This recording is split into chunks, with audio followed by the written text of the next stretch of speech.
విచిత్రాల నిధి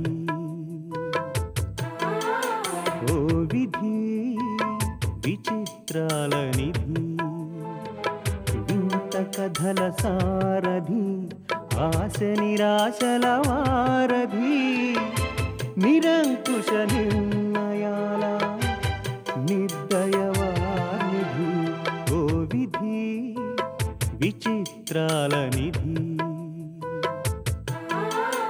ఓ విధి విచిత్రాల నిధి. కష్టపడి స్వయంగా నీకోసం వండి తెచ్చాను. ఓహో అదా సంగతి. డిషెస్ ఏమిటి ఇంత టేస్టీగా ఉన్నాయి? బీడీ ఇంత చక్కగా ఎలా వంట నేర్చుకుందబ్బా అనుకుంటున్నాను.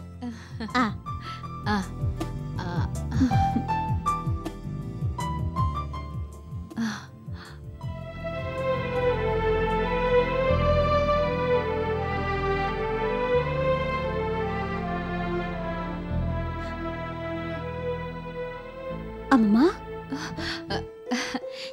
ఏ లేదులే, నువ్వు తినమ్మా.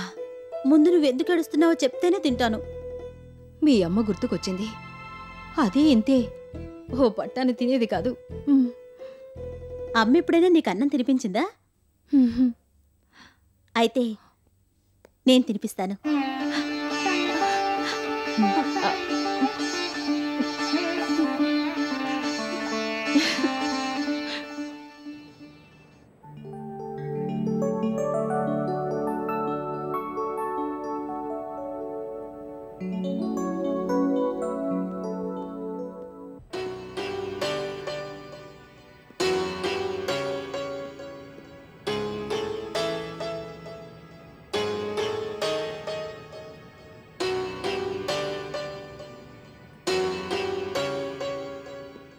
Good afternoon sir. Good afternoon Vinod. ఏమిటిది, టిఫినా భోజనమా? టిఫిన్ క్యారియర్లో భోజనం సార్. ఏమిటి స్పెషల్స్? సంజయ్ వంట చేయడమే ఓ స్పెషల్. వాట్, సంజయ్ వంట చేసిందా? అయితే ఓ చూపు చూడాల్సిందే. వద్దు సార్. ఇలా ఇమ్మంటున్నానా? వద్దు సార్ ప్లీజ్. నువ్వు ఉండు.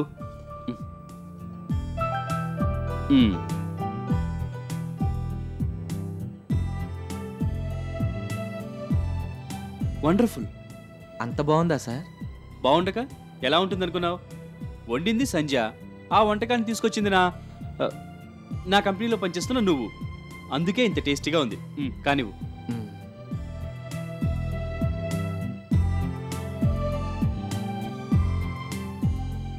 వినోద్, ఇలా రొటీన్ కన్నా భిన్నంగా భోంచేస్తుంటే అమ్మా నాన్నల ఒళ్ళో కూర్చొని గోరుముద్దలు తిన్నంత మధురంగా ఉంది కదూ.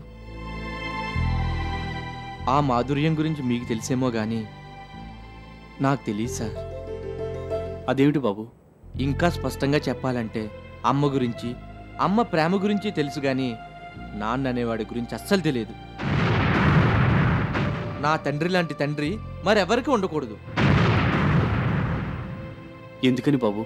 చిన్నతనంలోనే నన్ను మా మమ్మీని వదిలి వెళ్ళిపోయాడు. అలా వదిలి వెళ్ళింది ఎందుకో మీ మమ్మీ నీకు చెప్పలేదా? చెప్పింది సార్. అవన్నీ ఇప్పుడు తలుచుకుంటే ఇప్పటికిప్పుడు అతన్ని వెతికి పీక నిలిమి చంపాలన్నంత కసిగా ఉంది. తండ్రి మీద అంత కసి దేనికి బాబు? దయచేసి అవేవి నన్ను అడగండి సార్. నా తండ్రి ఒకటి దుర్మార్గుడు, ప్రేమాభిమానాలు తెలియని మూర్ఖుడు. నిజానిజాలేమిటో తెలుసుకోకుండా కేవలం చెప్పుడు మాటల కారణంగా తండ్రి అనేవాడిని అంతగా అసహించుకోవడం కూడా సరికాదేమో. ఇది నా అభిప్రాయం మాత్రమే.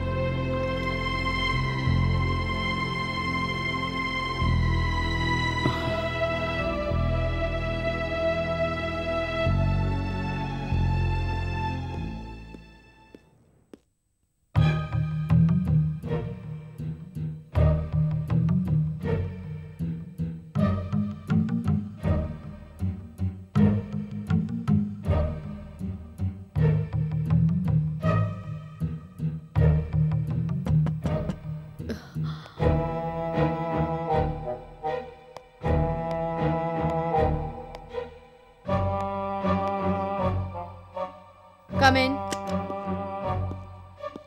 Good morning madam. Good morning mister Giri. కూర్చోండి. Thank you. ఈ మధ్య మన ఆఫీస్లో కొంతమంది నన్ను చూడగానే గుసగుసలాడుకుంటున్నారు. దేని గురించి అయి ఉంటుంది? తెలియదు మేడం, నేను అబ్జర్వ్ చేయలేదు. ఐసి. నా మనవడు ప్రస్తుతం లక్ష్మీదేవి దగ్గర పనిచేస్తున్నాడు కదా, ఒకవేళ దాని గురించేమోనని. వినోద్ గారి గురించి మీరు ఎక్కువగా ఆలోచిస్తున్నారు మేడం. నా మనవడి గురించి నేను కాక ఇంకెవరు ఆలోచిస్తారు మిస్టర్ గిరి? నన్ను అవమానించే ఉద్దేశంతోనే వినోద్కి లేబర్ ఉద్యోగం ఇచ్చింది. అది అసలు సొంత మనిషి అయితే కదా మనవడు అని మమకారం చూపడానికి. లేకి మనిషి లేకి బుద్ధులు.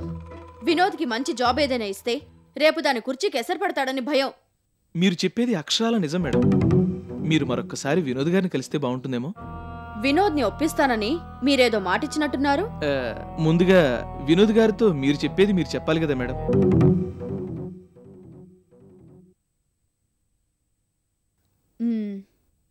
ఆ ఇంటికి వెళ్ళిన తర్వాత ముందు కొంచెం భయం భయంగానే ఉండిందమ్మమ్మా.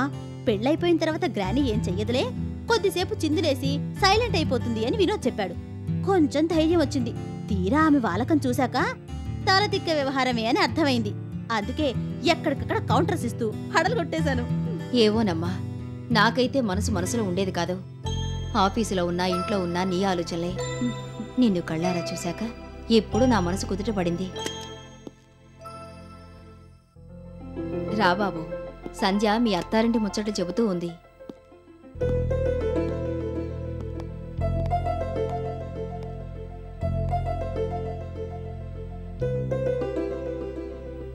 ఏమైంది బాబు?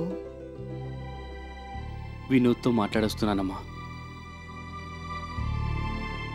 ఏమన్నాడు? వినోద్ నా పట్ల చాలా విముఖంగా ఉన్నాడు. నువ్వు తన తండ్రివని తెలియదుగా మావయ్య. తెలియకుండా ఉంటేనే అంత కోపంగా మాట్లాడాడు.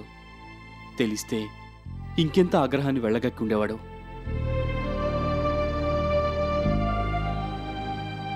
ఆ తల్లి కూతుళ్ళు వాడికి ఏం నూరు పోశారో కానీ వినోద్ దృష్టిలో నేను దుర్మార్గుణ్ణి, ప్రేమాభిమానాలకు అర్థం తెలియని మూర్ఖుణ్ణి. బాధపడకు బాబు, అపార్థాల తెరలు తొలగిపోయి అందరం ఒకటయ్యే రోజు దగ్గరలోనే ఉంది. అమ్మా సంధ్య, దూరం అయ్యాడనుకున్న నా కొడుకుని దగ్గర చేసిన దానివి నువ్వు. నా పట్ల వాడుకున్న అపోహల్ని పోగొట్టవలసిన దానివి నువ్వేనమ్మా. నువ్వింతగా చెప్పాలా మావయ్య? అది నా బాధ్యత. అయ్య బాబోయ్, లంచ్ అవర్ అయిపోయింది. టైంకి సీట్లో లేకపోతే మా బాస్ లక్ష్మీదేవి గారు కోప్పడతారు.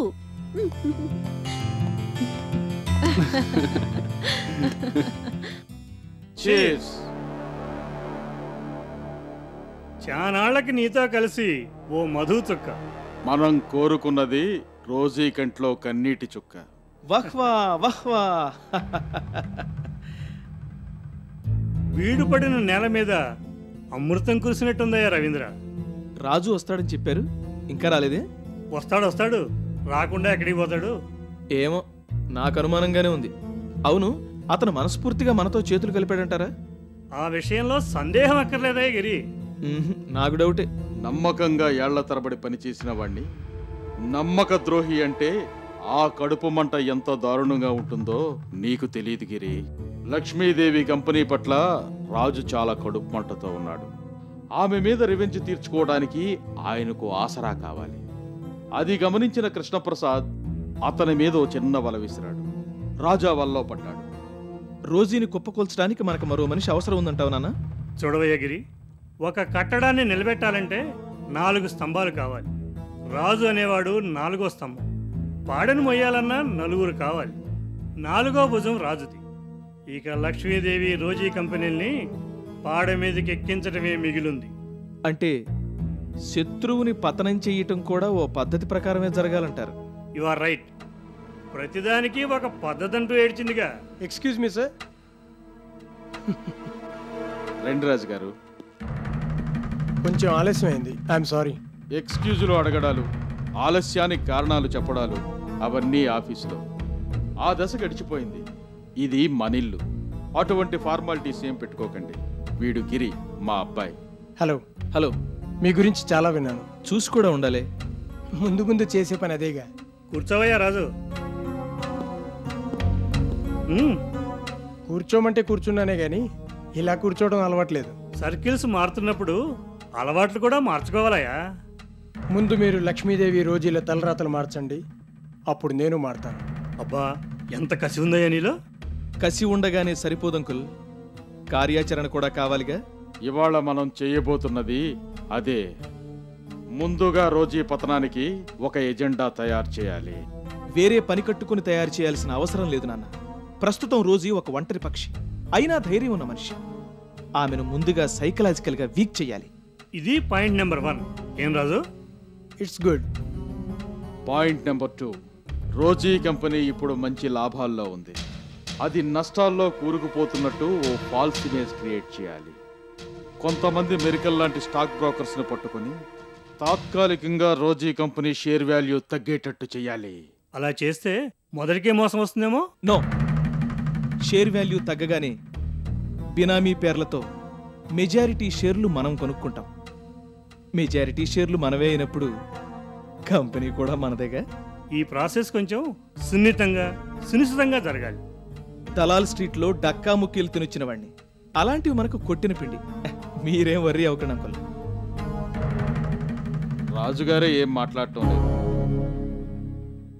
మాట్లాడవలసి వచ్చినప్పుడు గట్టిగా మాట్లాడని కారణంగానే మీరు మేము ఈ స్థితికి వచ్చాం రాజుగారు. మీరు రోజీ విషయంలో ప్లాన్ చేస్తున్నవి లక్ష్మీదేవి విషయంలో కూడా వర్తిస్తాయేమోనని ఆలోచిస్తున్నాను. గుడ్. రవీంద్ర, లక్ష్మీదేవి నీతి నిజాయితీ గల మనిషి అని అందరూ తెగ చెప్పుకుంటూ ఉంటారే, తన మనవడికి అలాంటి జాబ్ ఇచ్చింది ఏంటయ్యా కంపెనీలో? ఒకవేళ వినోద్ తన మనవడని తెలియదేమో అంకుల్. నో మిస్టర్ గిరి, తెలుసు. వినోద్ గురించిన వివరాలన్నీ ఆమెకు క్షుణ్ణంగా తెలుసు. అంటే వినోద్ తన వారసుడని తెలిసినా ఆస్తిని అప్పజెప్పే ఆలోచన లేదన్నమాట. అలా అప్పజెప్పే ఆలోచనే ఉంటే ఆస్తిని పదవిని ఈ పాటికి దీపక్కే అప్పజెప్పుండేదిగా. అవునవును, అది పాయింటే. కావాలనే తన ఈ నాటకం ఆడుతుంది. తేరగా సంక్రమించిన ఆస్తి పదవి వదులుకోవడానికి పాపం మనస్కరించొద్దు. ఓ పని చేస్తే, లక్ష్మీదేవి దీపక్ల గురించి వినోద్కి ఇంకా తెలియదు కాబట్టి తెలిసేట్టు చేస్తే. వద్దు. ఎందుకని? వినోద్కి ఆ విషయం తెలిస్తే ఆస్తిలో తన వాటా తనకివ్వమని వాళ్ళని జుట్టు పట్టుకుని అడుగుతాడు. అడగడు సరికదా. రోజీ మీద ఉన్న కోపంతో లక్ష్మికి దగ్గరవుతాడు. సమీకరణాలు మారిపోతాయి. వాళ్ళు ఫైనల్గా ఒకటవుతారు. మనకి మట్టి కూడా మిగలదు. రవీంద్ర గారు చెప్పింది అక్షర సత్యం. మరి ఇమీడియట్ స్టెప్ ఏంటి? మనం ఒక స్టెప్ వేసి ఆ స్టెప్లోనే మిగతా వాళ్ళు స్టెప్ వేస్తారనుకోవటం తప్పు. వాళ్ళు ఏ స్టెప్ వేస్తారో చూసి దానికి అనుగుణంగా మనం మన పని చేసుకుంటూ పోవాలి. ఇది కరెక్ట్. అలా అయితే టైం వేస్ట్ అవుతుందేమో. కానివ్వు, ఈ ప్లాన్ మాత్రం గన్ షాట్గా వర్కౌట్ అవుతుంది.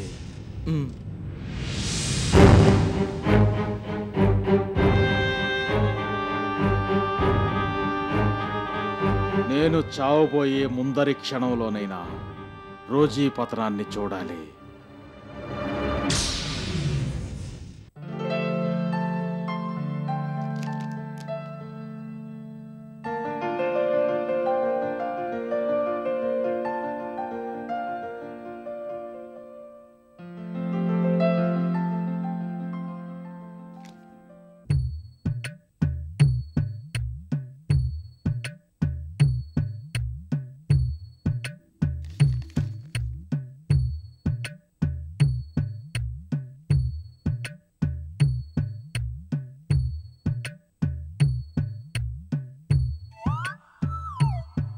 అమ్మాయి సంధ్య, ఏంటి తాతయ్య?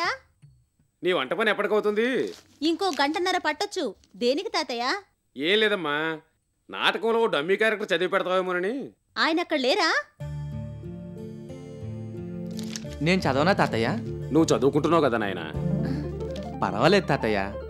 ఇదేనా నాటకం? అవును బాబు, తండ్రి పోర్షన్ నేను చదువుతాను. ఇందులో కొడుకునే ఉన్న పోర్షన్ నువ్వు చదవాలి. చేతిరాత అర్థమవుతుందా? ఓ బ్రహ్మాండంగా. సందర్భం ఏమిటంటే, చిన్నతనంలోనే తండ్రి కొడుకు విడిపోయారు. ఒక రకంగా చెప్పాలంటే తల్లే తండ్రి కొడుకుల్ని విడదీసింది. అలా చేసే తల్లులు ఎక్కడైనా ఉంటారా తాతయ్య? ఉంటారు బాబు, అక్కడక్కడ ఉంటారు. నాటకంలో తండ్రి కొడుకులు కలిశారు. ఇద్దరికి ఫైటింగా? వాళ్ళు తండ్రి కొడుకులని అప్పుడే ఆ ఇద్దరికి తెలిసింది. తండ్రిని కొడుకు చంపేస్తాడు అనుకుంటాను. అలా చేస్తే ఇక నాటకం అనేది ఆదర్శాన్ని ఎలా బోధించగలదు బాబు? ప్రతి సమస్యకు చావు ఒక్కటే పరిష్కారం కాదు నాయన. ఓకే ఓకే, ఎక్కడి నుంచి చదవాలి? ఇదిగో ఇక్కడి నుంచి మొదలు పెడదామా? ఓకే.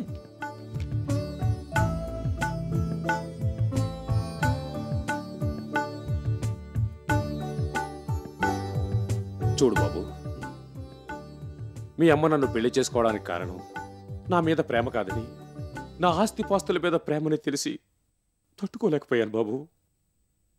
నా ఆస్తి మీద ఆధిపత్యం నాకు లేదని తెలిసాక మీ అమ్మ, మీ అమ్మమ్మ, మిగతా బంధువులంతా కలిసి నన్ను పెట్టిన చిత్రహింసలు అన్నీ ఇన్ని కావు. అందుకే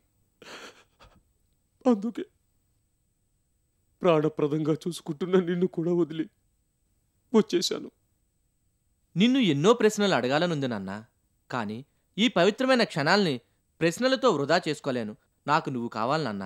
నీ ప్రేమ కావాలి, నీ ప్రేమ.